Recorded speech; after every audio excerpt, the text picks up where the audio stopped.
Hello everyone, and welcome to Kantox's live webinar titled The Secrets Behind Hedging the Budget. My name is Noemi Elmawi and I manage the events at Kantox. Presenting the webinar today, we have Antonio Rami, better known as Toni, who is our Chief Growth Officer and co-founder. Toni has a background in strategy and operations, having worked for Inverready Technology Investment Group and Deloitte before founding Kantox in 2011. Highly experienced in corporate finance, Toni is considered a startup and fintech leader and speaks regularly at events across Europe. He holds a master's in business administration from Asada Business and Law School and from Singapore Management University.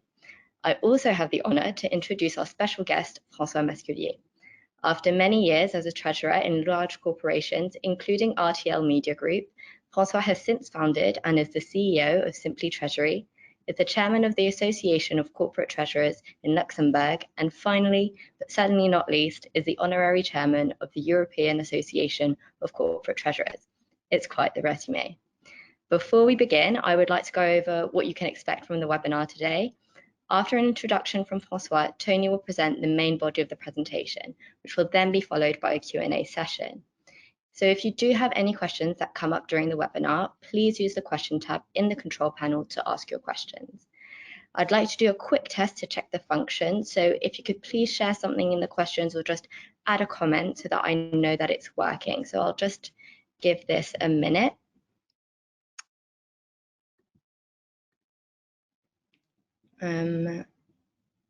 Okay, great. We will then answer these questions directly in the Q&A session. We will be covering quite a lot of content today, but please don't worry about missing anything as this is a recorded session. And so after the webinar, you can expect to receive a link to be able to review any of the content that was covered today. Without any further ado, it is now my pleasure to hand over to you, François. Dear participants, welcome and thanks for joining us today for this dedicated session on FX hedging and with a focus on the budget or hedging the budget. So in my capacity of former corporate treasurers in multinational companies and vice chairman of the European Association, I will try to give you my view after a short introduction, my view from the profession, and what are the best practices in terms of hedging and in particular hedging the budget. So I will share with you my view and answer your question if any. First, let's start by a general remark. So we've seen over the last years that a lot of companies have shifted and transformed their business, underlying and operating business to be more digital. But sometimes it was at the expense of the finance department, and the finance department was not really benefiting from the digitalization. So they are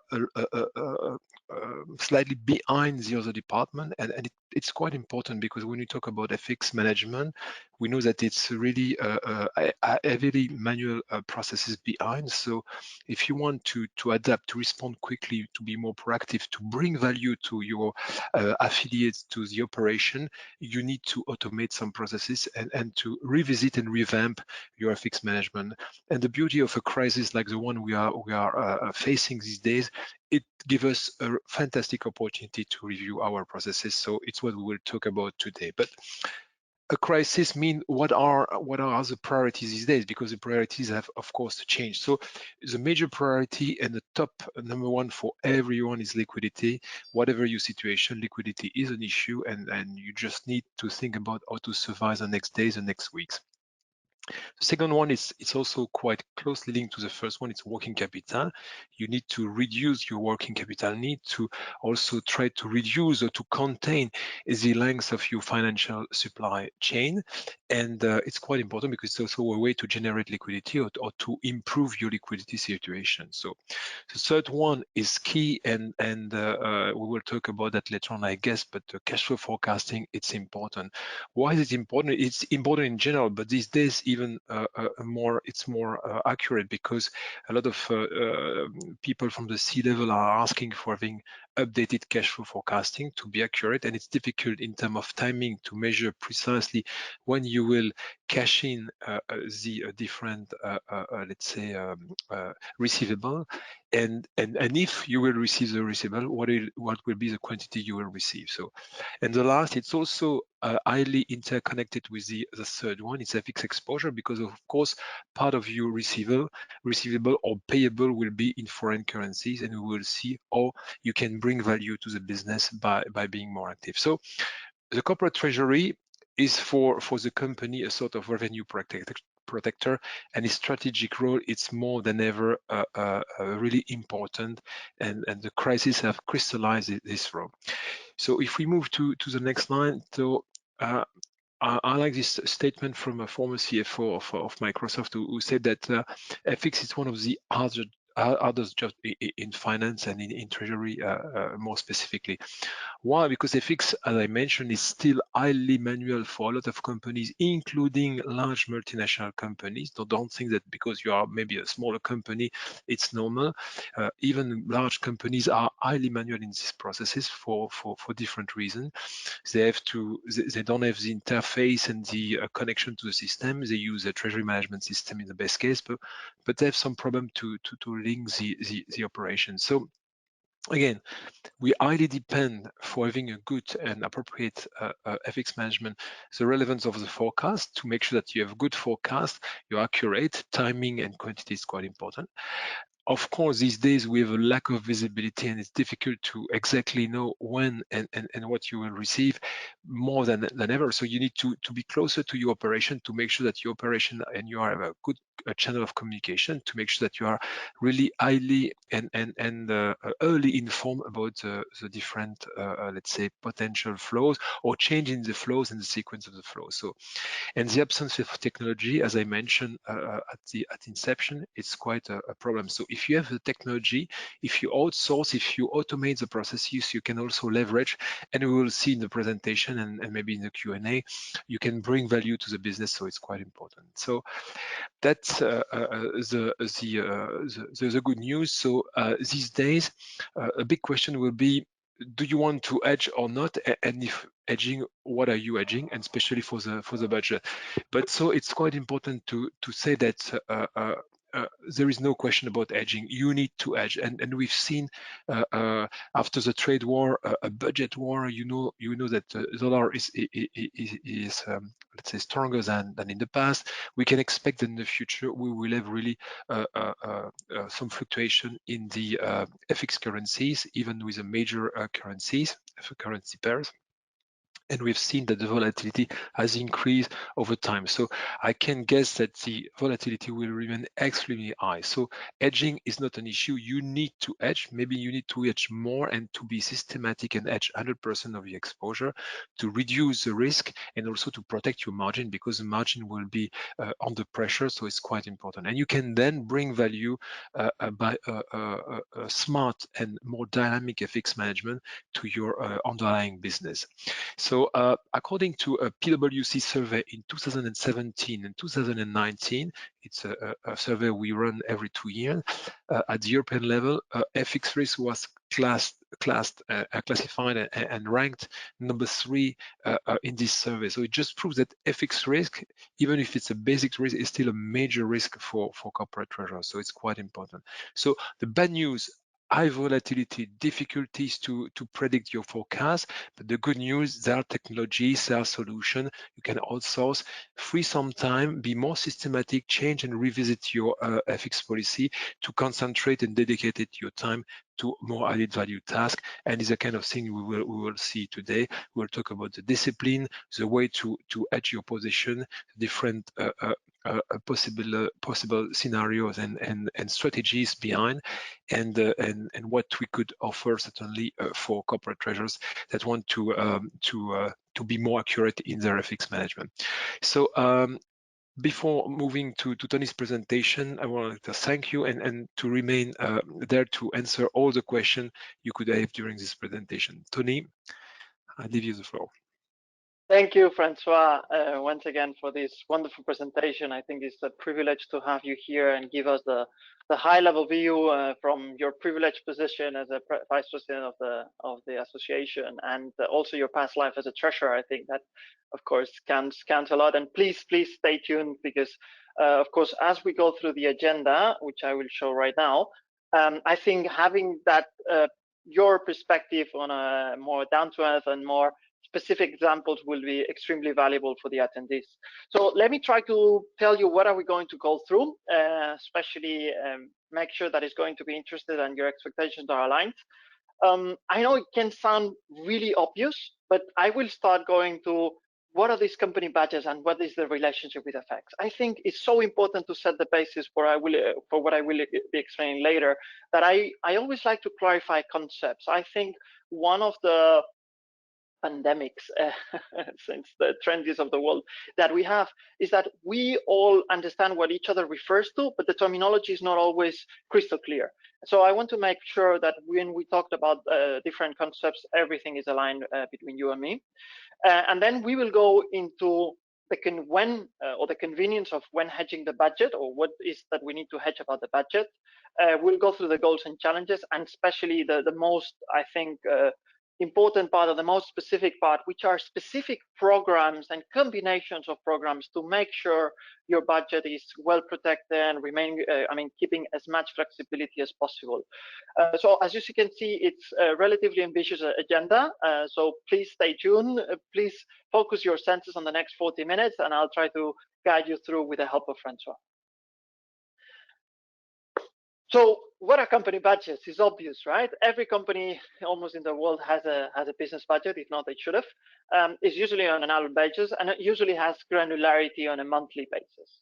Very obvious and very clear. But let me go into this picture, because that's where I think we start to confuse terminology. When we talk about a budget, let's say at the beginning of the year, what we are talking is an income statement projected into the future. And what we are projecting is the moment where we're going to raise a balance sheet item, right? When are we going to record the sales? Which is different to when the firm commitments arises, and is different to a pure forecast.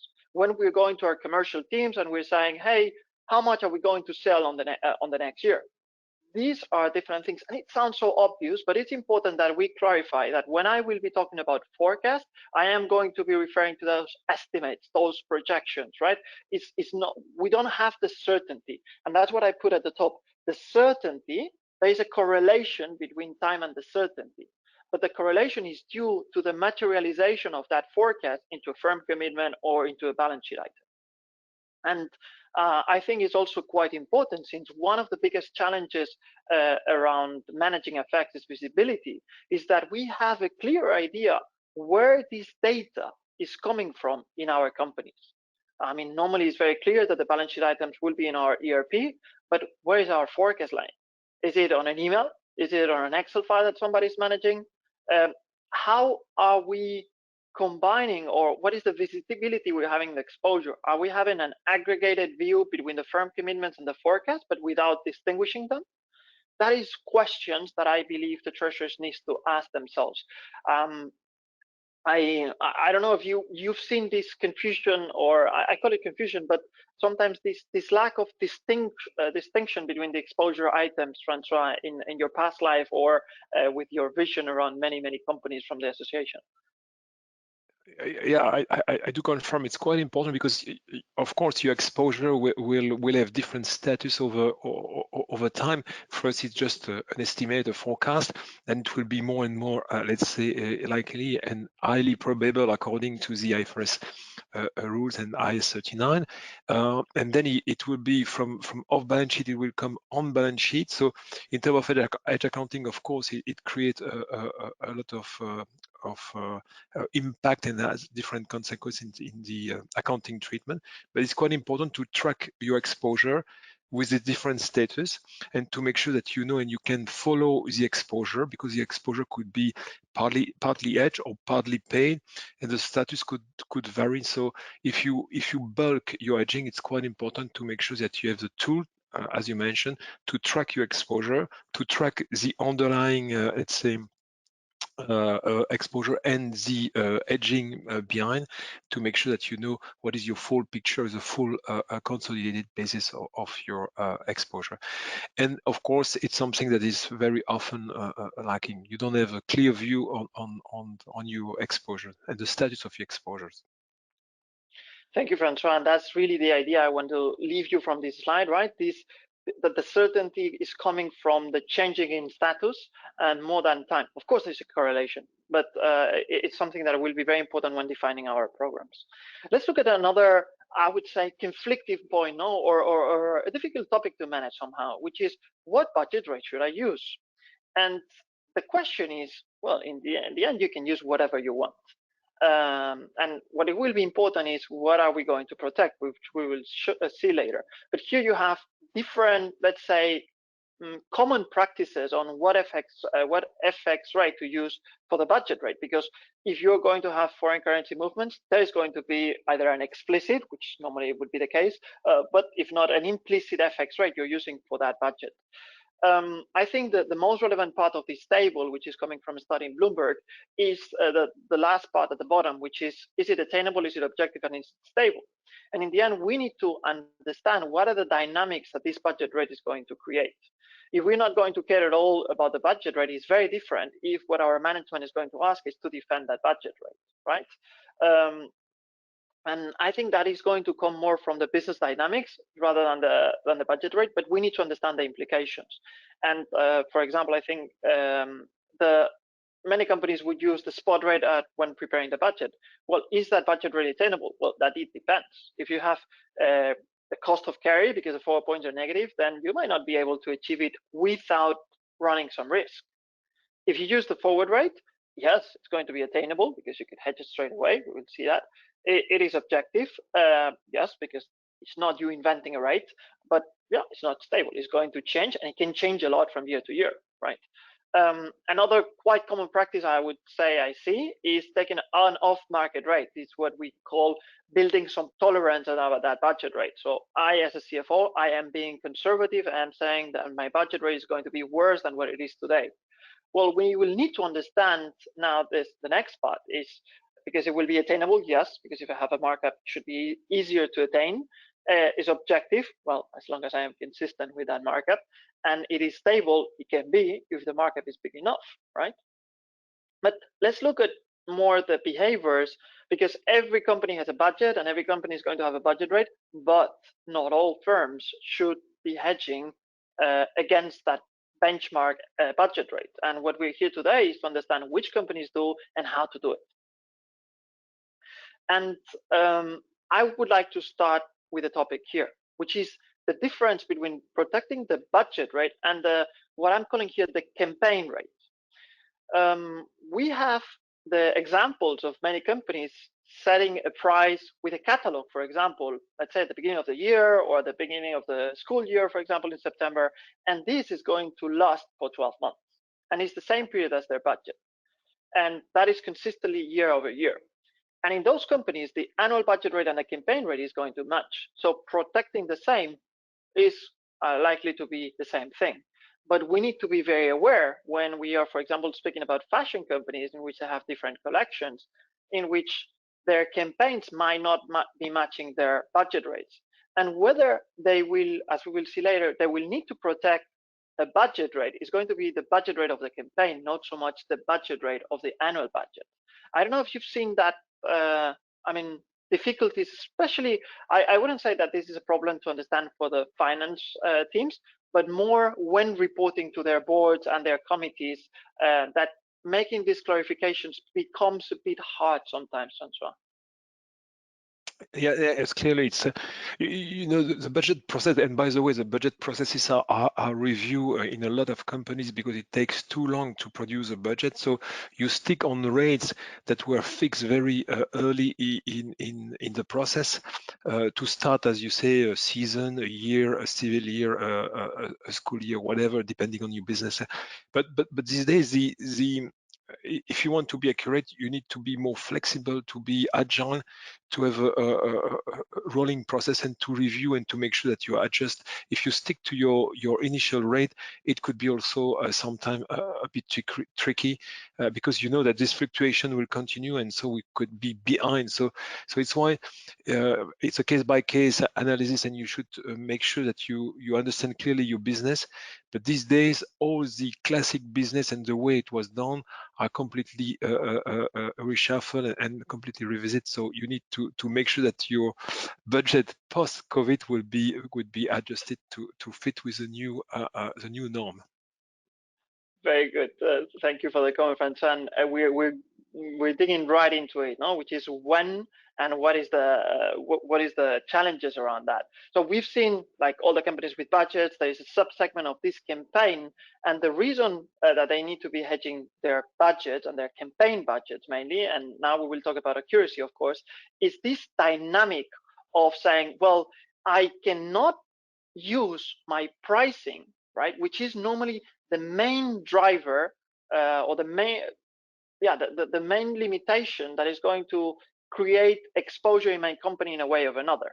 If I am updating my pricing every day and I have an FX driven, which is one of the first concepts I want to leave very clear, which means that an FX rate is systematically part of my pricing parameters. Let's say if I have a formula to calculate the end price to the customer, one input will be the FX rate. This is what FX driven means here. So if I am using consistently an FX rate to price, and I'm doing that on a time scale, so you can call it a month, or maybe it's 3 months, or maybe it's 1 year, and my customers accept the cliff. So if the FX rate changes 20% year on year, right, then you will be passing on that 20%. In those, normally, these are the pricing dynamics that would respond to the need of hedging that campaign, of hedging that budget if the budget coincides with the campaign. Right, but here you have some examples of typical industries that we see. I see one of the most representative in this category is the Thomas Cooks of the world that are still remaining, which they launch a catalog at the beginning of the season, and then next season they will restart it and they will price that catalog with the rate on the moment which they send the catalog. As Francois said, maybe it takes a long time to build it, so they're using an FX rate that is a bit old, but it's that dynamic of passing on the cliff, right? And the other concept I want to introduce is it is different company on company. Because, well, this is the other parameters that we will dig into to see what is the ideal program for this company, but it's not going to be the same. Normally, the risk they need to take to be hedging those campaigns, if they are more or less sensitive. The concept of sensitivity that I want to clarify is, if I have a really big gross margin, probably FX is likely to impact you less. Or, of course, if you don't have a high volume of FX in your business, then it's not so important for you as a company. But when we are combining these two factors, the sensitivity and the pricing, and that's I want to see your input here, Francois, is when, of course, if one or the other is extremely important, is when the FX topic is absolutely, or should be, absolutely strategic, because the performance of the company is going to be heavily impacted by FX. And this is why, in my opinion, it should always be the case that the FX strategy is communicated and signed by all stakeholders. But I would say it's especially relevant when either the sensitivity or the FX driven is high on the agenda, or it's high on the scale. And of course, when those levels are more medium is when we are going to see more the CFO under scrutiny of saying, well, have this under control, this is fully your responsibility, please take care of it. And if it's not that important, then it's going to become especially an issue on the accounting side, how to treat with those topics. I don't know if you've seen that correlation over your experience, Francois. Yes, completely. And again, it depends on the company, the risk aversion, the risk culture, depending what they want to do with the FX and their tolerance. But we see that these days the tolerance to risk for a CFO it's limited, and FX is so volatile that it could have a huge impact on your margin. And as I mentioned, margin are under pressure. So it's quite important to define, to make sure that with your treasury committee, your audit committee, or your board, you are fully aligned and you know exactly what they want to achieve, because it depends on that that you can, let's say, roll out your strategy and implement your an accurate strategy. But again, these days you need to have a more dynamic strategy that you will review over time, because having a catalog for the old season, we know that everything could be completely changed. So you need to be more agile than in the past with a budget, and to have a way to readjust on a permanent basis if you want to avoid some potential problem, because being under edge or over edge at the end of the day is the same type of risk. But it's clearly an issue for a lot of them, and the perception, the understanding of the FX exposure for the management is very often let's say overestimated. So you have also efforts of education to your C level, and to make sure that they understand the consequences of this strategy you will apply. So, and maybe to have some back testing to make sure that what you try to implement makes sense. Thank you, Francois. I think these are extremely good points for the audience. Let me go into the second part of the presentation, which is, now that we have the concepts clear and we can play with those, let me go into the goals and challenges, and especially onto the programs that we've seen in the market that respond better to the different parameters we've seen earlier. I would say, in general, of course, goals and challenges are two sides of the same coin. But of course, the main goal when we're talking about these companies on the, let's say, campaign base, is achieving a hedge rate that is equal, at least equal, to the campaign rate.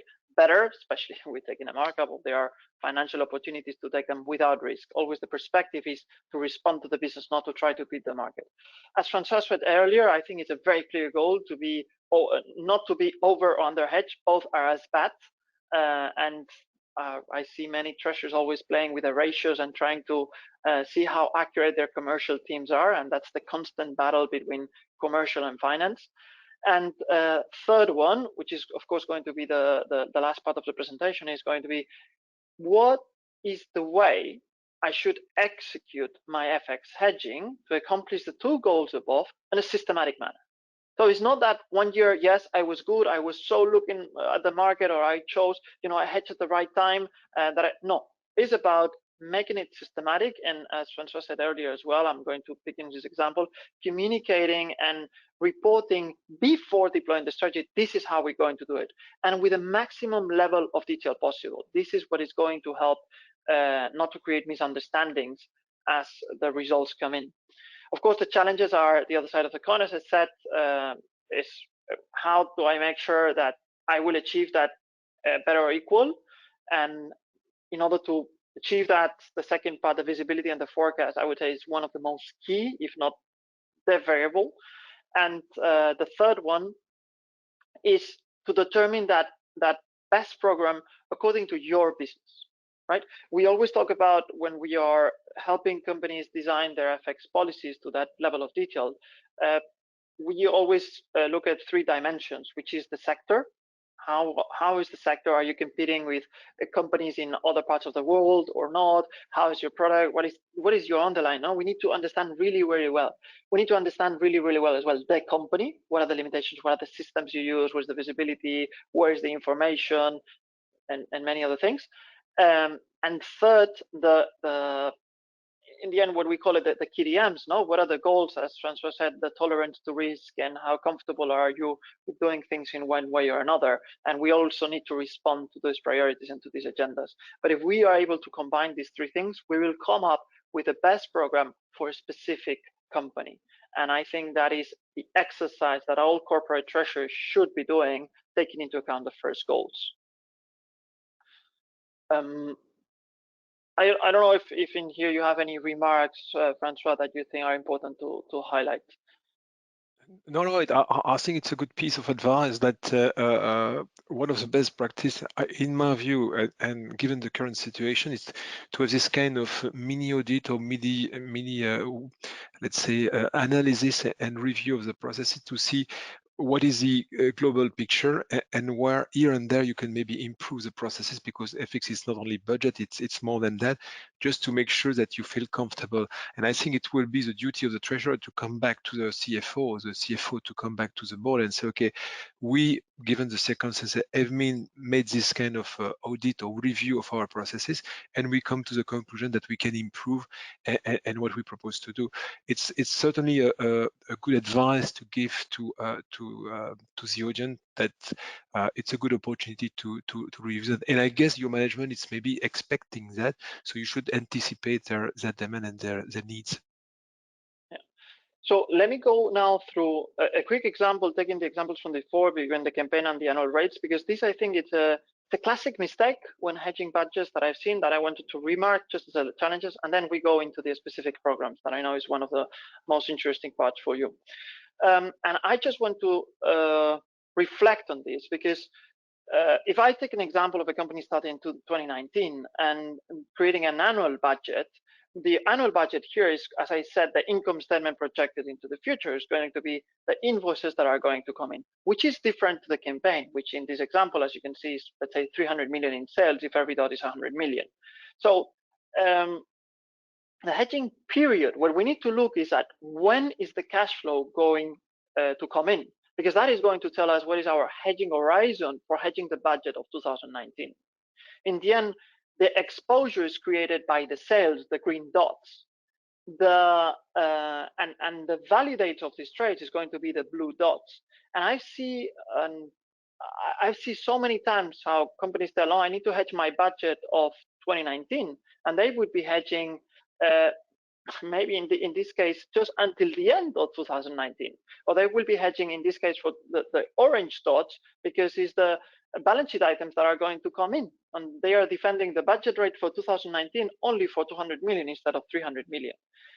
If you do it well, and this may sound so basic for you, but I just wanted to remark it because I see those mistakes very often.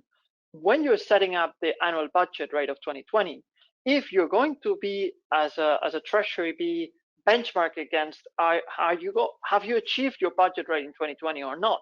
What you need to do is to create a budget rate that is the weighted average between the sales made in 2019 that are going to come in 2020.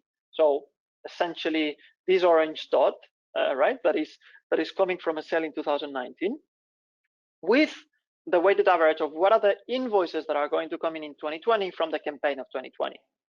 But the horizon is always looking at the cash flow of those campaigns. When is the cash flow going to materialize? This is what is going to tell you the maturity.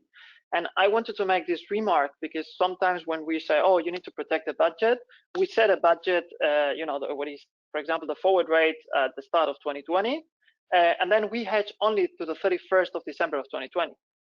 That is not going to deliver, and we're going to fail on our first goal, which is protecting the economic exposure that this company is going to create. And of course, this is even more complex when we go into a scenario where we have several campaigns per year, right? Because having that traceability, normally with the tools the treasurers have, is even more complex. And is when the explanation of the FX results to the board is even more complex. So if we set the basis very clear and the timing is very clear, and we agree on the exposure, and our policy says, look, we are going to hedge the amount or the forecasted amount of the campaigns, right, until when the cash flow of these sales on the campaigns are going to materialize, then we will be able to explain better where the FX results coming from, if we are using hedge accounting or not. But just in general, that's a remark I wanted to do. I don't know, Francesc, you would agree with me that you see sometimes these confusions in companies. Exactly, and I totally agree. So the danger is to have a sort of silo approach, to look at year on year, because it's the classic. You open your book in January, you close it in December, and you should stick to the real cycle of your production and sales. And as you rightly mentioned in your example, it could cover different years. So what do you want to if it's really the volume of business rated to a certain period of time, it could last more than just a year. And so you need to make sure that you are not too restrictive in your approach, because you will miss part of your potential exposure. I do agree. That's a classic mistake. Thank you. So hopefully it's valid for the audience. So let me go now into this part of, okay, how do I do it? What is my purpose? No? So let me remind you where I am always starting at the pricing, because I think it's the main driver that should define what the program is. So we are in these low frequency updates that are FX driven, FX systematically part of the pricing. We have a limitation in time. I cannot update my price until a certain amount of time has passed. And the dynamics of my sector, of my company, of my industry is to pass on the full impact of the change in the FX rate or campaign to campaign. If you can pass this, if you cannot not afford this pricing cliff, please come to the webinar tomorrow, where we'll be talking about layer hedging strategies. So as remember, we talked on the concept. So we are in that dynamic, right? We ended up with a cliff, and now I'm opening normally other dimensions that we use in order to determine the best programs, which is the sensitivity. I talked about the concept earlier, and the forecast accuracy, as I said, is a major constraint that is going to determine what is our program. But in the case of budgets, I think it's very important to include two other dimensions in order to determine the program, which is the budget rate I'm using. Remember that we talked about the different ways of setting a budget rate. So how tolerant are we versus our campaign rate? Tolerant means that I either have a markup or I am accepting risk, right?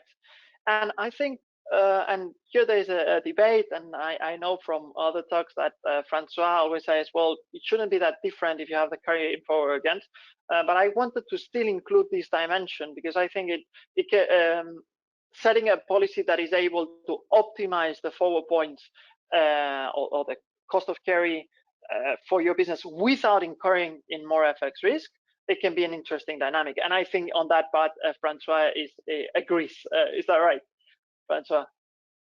I do know, if you can get benefit from the forward points, if they are in your favor, you should do that. But it's always risky, because you know that the situation could change these days, and especially with the differential of interest changing. But I completely agree. Take benefit when you are luckily in position to get them. Perfect. So let's go into the specific programs, which I know is what you were in your expectation is one of the things that you were expecting the most out of this webinar. So let's take the example. We have our company with accepting the cliffs, so that they are quite sensitive, meaning their gross margin is small, or the weight in the business is very high, or both at the same time. They say, no, my business is very accurate. We can talk about later on today's world how many companies can say that actually today, but certainly we had some in the past. And I say, no, I don't have a tolerance. I try to be as competitive as possible. So I try to use an FX rate in my pricing that does not have any markup, or I have zero tolerance. Well, in that case, if the 4 points are in favor against, it's quite clear, or it's quite limited the number of options that you have. You should hedge your budget. You should hedge that forecast accuracy. Boom, take a big hedge at the beginning of that campaign, and that's it. I don't think there is much to say here, and that is quite elemental. But what I think is interesting, as we will go now, is really how accurate those forecasts are. No, we'll see later. But before we move on there, I just wanted to say, well, what if, yes, I have a tolerance to risk, or I'm tolerant to risk, or yes, I am using a markup. Well, before points are in your favor, my advice would be remove this markup. You're artificially reducing the competitiveness of your business when you don't actually need it. Because if you remove that markup, and you give it back to your commercial team, they might be able to be more competitive and sell more. So there is no risk management practice that would justify that markup. On the contrary, if the forward points are against, what we can do is use these forward points in order to, use these markups, to optimize these forward points, which would be setting what we call a conditional order strategy. Pretty simple. I put, I fraction my budget amount, which again in this scenario we're saying is very reliable and highly probable. Highly probable not to the extent of 80%. Highly probable, I'm meaning 100% accuracy or 99% accuracy. Then I'm going to break it into parts, 2, 3, 10, whatever you want, and we say, okay, the worst case scenario is that I am touching the limit of my tolerance, right? And you can even set an optimistic scenario, say, well, if the rate improves so much, I want to take advantage of it and take it. What this strategy is doing essentially is delaying the execution of the hedges or reducing the cost of the carry, but what it's not doing is making us incur in the risk of not achieving a hedge rate that is equal to the budget rate, because that's where the worst scenario will be. And that is a way to use in your favor that tolerance in order to optimize financially your strategy. I hope it's quite clear.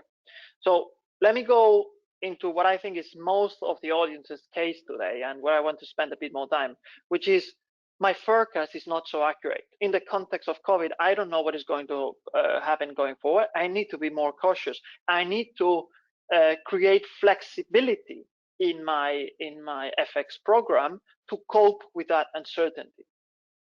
I think that's where you see most of the companies today, right, Francois? Yeah, completely. Perfect. So in this case,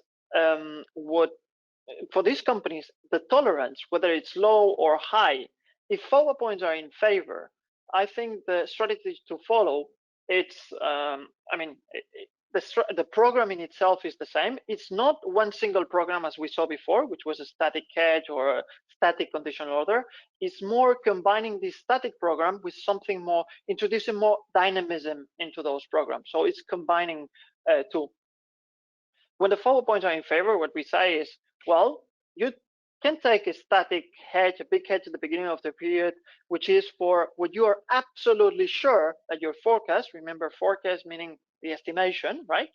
The forecast is telling you, you are 100% sure that if there is a second COVID wave, whatever it happens, you will achieve 50% of your budget. That is, without any other question, then take a hedge for that. Fantastic. But then for the other parts, let's build some flexibility, right? We have uncertainty, let's build flexibility. And the problem with, or the typical policy that I see here is, no, I'll be hedging little by little as the year goes by. The problem is that if you do so, you have the risk of the rate moving so much that you will not be able to achieve a hedge rate equal to the budget rate. And this is why we are combining this with a static conditional order. So say, look, 50% of my forecast, I take a big hedge, 50% I put a conditional orders, in this case with two different levels, right? But because forward points are in favor, as soon as a sales order comes, right? Remember the materialization, when I was talking at the start of the presentation, we're going from forecast category to firm commitment. You say, well, my confidence about that exposure is definitely different. So it's about applying a different hedge ratio depending on what is the status of the exposed item. And if we're saying, well, a sales order is much more mature, what we would do is we would hedge that sales order in a fully automatic manner, and we will automatically as well update my take profit stop loss, my conditional order on the first level, because now I am sure that this is firm, and I want to keep flexibility on the remaining that is less certain, right? Then, for example, the market might move, and this example I just show how take profit is achieved. And when the sales order 2 comes in, I would do the same. I would update, I would take a forward for the sales order 2 and update my last conditional order. As soon as I have sales orders that are that have, let's say, reduced to 0 the last conditional order, then I will stop hedging. Why? Because I have my budget fully hedged, right? You can set, if you say, well, I am still too uncertain, then you can decide to do different things. But in principle, this is a strategy that will help you optimize. And you could even go one step beyond, which is when I executed my first order, you can even recalculate your static conditional order. So as you can see, everything goes to making these strategies, these programs a bit more dynamic. You can recalculate the marginal levels that you need to achieve in order to meet your budget rate. So if you are kind of making this laying down Christmas tree, you are opening those conditional orders, you are building more and more flexibility as time goes by, which in the event that there is a dramatic forecast change because it's going lower or because it's increasing, you are not overhedged, you're not underhedged, but at the same time, you're not at risk of not being able to achieve your budget rate. Francois, you think that explanation was clear and it makes sense for this type of businesses we were talking about? It's very clear and it makes fully sense to the type of business you are used to deal with, and especially for, let's say, mid-sized company. I think it's completely the kind of approach you should recommend. Thank you. I'm going to go now when we say, okay, 4 points are against. So as you can imagine, in this case, the strategy is going to be very similar. What we are doing here, instead of taking a big hedge at the beginning of the period, we're just setting up everything in conditional orders, because once again, we want to delay as much as possible the execution without running risk. So this is why I put my static conditional orders. And then when the sales order comes, I am going to update the amounts, and I'm going to create a mini, let's say, conditional order on that sales order, purchase order, whatever it is, whatever you have defined your exposure is. No? So essentially what we're always looking is at delaying the execution of the hedge, but always having it under control and applying the hedge ratios, the hedging little by little as certainty increases, but not linked to time, but linked to a business event, which can be a sales order. And we all have the option B as the same as before, in which I am dynamizing, if I can say it that way, the static conditional order, because the marginal levels can be different if I have hedged a sales order, for example, right? And in this case, what I'm going to do, if I hit a take profit or stop loss, when sales order 2 comes, I will not take a new hedge, or no, I will not create a conditional order. I will say the sales order was already hedged, in this case, through the take profit, right? So I'm not going to do anything, right? I am going to wait until I have sales orders that are equal to the forward, on the static forward that I have executed, to restart my hedging based on sales orders. And all of that with the proper connections from your sourcing systems, right? The ERPs, the TMSs, your sales orders, your purchase order programs, whatever it is, this can be automated. The information is in your company. It's a different topic if Treasury today has a view. But in my perspective, and maybe I can say that on the key takeaways, one of the reasons that Treasury has not visibility is because they have not even been able to communicate, if I may, well enough that they need to have this visibility, or what are they going to do with it? And with projects like this, we see how it's actually not that difficult to connect systems. And just to finish up, I want to leave you with the idea that if you're less FX sensitive because your margin is too big, or I mean too big, there's never a margin that is too big, but your margin is big, or you don't have a lot of weight on the business, I didn't create here that you don't have a tolerance. You're by nature more tolerant.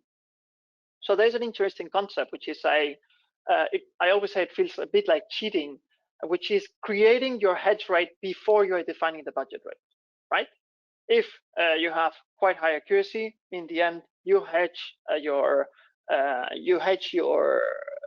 exposure before you create the budget, and when you create the budget, you use the hedge rate as a budget rate, and then you can always say, I achieved my budget rate. This is why I feel why I say it feels like cheating, because you're using that, and you can do that with a rolling program or with a layer program.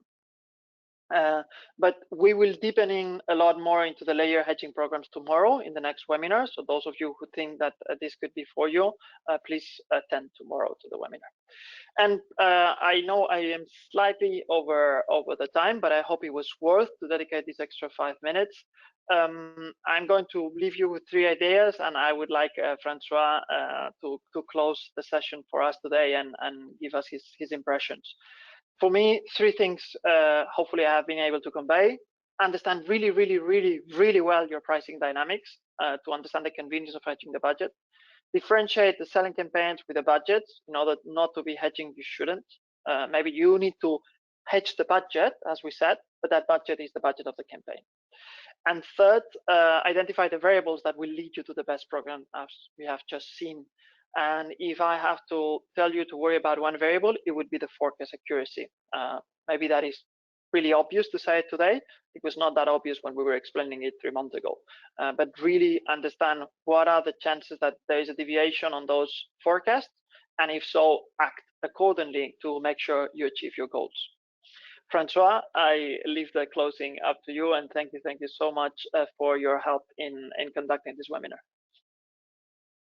You're welcome. But just a few takeaways. I completely agree with your comment, but I would say, again, we face a huge crisis, maybe the biggest ever for a lot of us.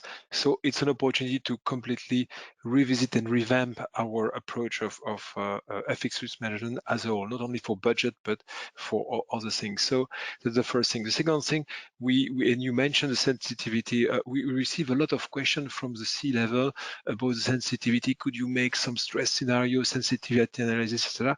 You need tools, and make sure that you have the proper tools to do your job properly. And it's also related to your comment to forecasting. Also, you can do forecast on Excel spreadsheet. You can manage your FX risk on Excel spreadsheet, but we know that it's not robust enough these days to give the level of accuracy you mentioned, and it's quite important. So I do advise all the listeners to reconsider the technology. Technology is there for many things, many let's say part of the treasury businesses, and I think it's a good opportunity to invest. I know it's not the time to talk about investment, but it's a good opportunity to invest to make sure that your treasury management as a whole will be more resilient, and then you can bring value to your operation. So that will be my piece of advice for today and my takeaways. Thanks for your attention. Thank you, everybody. Once again, I'm sorry for going slightly over the time, but I hope again it was worth it. Now, if you want to pose some questions, we'll be happy to take them. And if not, thank you very much. Great, thank you both, Toni and Francois. As Toni has mentioned, the presentation has gone over a little bit. So if you do have to leave us now, please remember that it is a recorded session, so you can catch up with this Q&A session at any other time. We have received a few questions, so we will go through them. The first one is, most major currencies now have close to zero short-term interest rates. Are forward points losing some of their importance in terms of FX hedging? Perhaps, Toni, you can take this one. Sure, and it's a very good point. In the end, when we design strategies, we don't design them for the current situation. We design a strategy that we want to be long-lasting into the future, and whatever it happens. So this is why I was mentioning that. I understand that the importance today, because actually for a quite exceptional situation, the carry impact has been reduced, not with all the countries, by the way. But we want to design strategies and ways of thinking that are going to be, resilient into the future. Of course, the curves can reverse, and then we should adjust the strategy. But I say that the moment in which one goes in negative and the other is positive is quite exceptional, and it's not that difficult to make that change. It's actually a small setting. But if in 6 months from now interest rates go back to where they were, or the differential goes even beyond, we want you not to have to reconsider your FX strategy every time there is a change in interest rates. As long as your policy is well set up, then you can deal in any currency and with any scenario going forward. And that is always our vision, is the long-term one and not the current one. Great, thank you. I don't know if you want to. Yeah. No, I do agree, Toni, completely right. And don't forget that we are talking of the major currencies where the differential of interest has been reduced, and maybe it's not the end. I do agree, but as you say, you should be opportunistic when you can. But if you have a consistent strategy, you will absorb every potential change in the way of a premium could become a discount, etc. And with the exotic currency or more exotic currencies, you see with the UF, with the Turkish lira, etc., that we have a lot of fluctuation and potentially higher differential of interest. So it could be accurate for some currency pairs. So, but I do agree. If you have a great strategy, it could absorb the different changes in situation, and we will have to face some, believe me. Great, thank you very much. That is all the time that we have, and we have come to the end of this webinar. So if you do have any additional questions, please feel free to get directly in touch with us. You can find Toni's contact details just on the slide below. I'd like to thank you once again for your time today. We hope it was both insightful and informative. As Toni mentioned, we do have another webinar about laying hedging programs tomorrow if that is of interest. As mentioned earlier, you can expect to receive an email with the recorded webinar, as well as an email with a survey asking for your feedback, and we would love to hear your thoughts on the session today. So without further ado, I'd like to thank you once again and say goodbye and enjoy the rest of your day. Thank you, everyone. Thank you very much. Thank you. Bye. Bye.